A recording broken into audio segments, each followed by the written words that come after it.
Hello everyone, my name is Aditi Chaudhary. Welcome to my channel.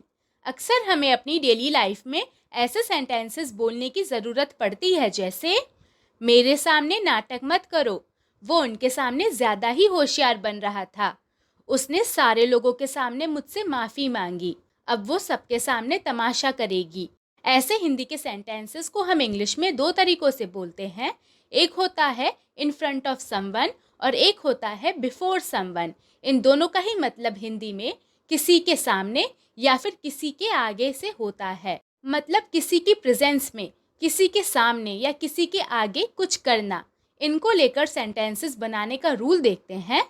इसके rule में सबसे पहले सब्जेक्ट आता है। सब्जेक्ट के बाद सब्जेक्ट और टेंस के अकॉर्डिंग हेल्पिंग वर्ब आती है। इसके बाद मेन वर्ब आती है जो कि टेंस के अकॉर्डिंग किसी भी फॉर्म में हो सकती है। इसके बाद ऑब्जेक्ट आता है।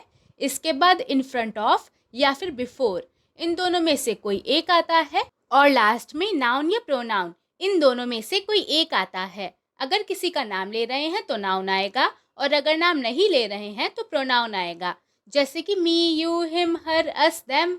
चलिए अब कुछ एग्जाम्पल्स देखते हैं जिससे आपको इसका मतलब पूरी तरह से समझ में आ जाए। वो तुम्हारे सामने बहाने बना रहा है या फिर वो तुम्हारे आगे बहाने बना रहा है।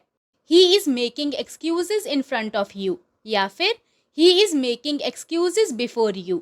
मेरे सामने नाटक मत करो या फिर मेरे आगे नाटक मत करो। Don't do drama in front of me या फिर Don't do drama before me। वो उनके सामने ज़्यादा ही होशियार बन रहा था। He was acting over smart in front of them या फिर He was acting over smart before them। उसने उन सबके सामने मुझसे माफ़ी मांगी। He apologized to me in front of them all या फिर He apologized to me before them all।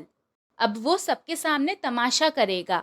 Now he will create a scene in front of everyone या फिर Now he will create a scene before everyone। तुम्हें उन लोगों के सामने उससे इस तरीके से बात नहीं करनी चाहिए थी। You should not have talked to her like that in front of those people या फिर You should not have talked to her like that before those people। हमारे सामने भोले मत बनो।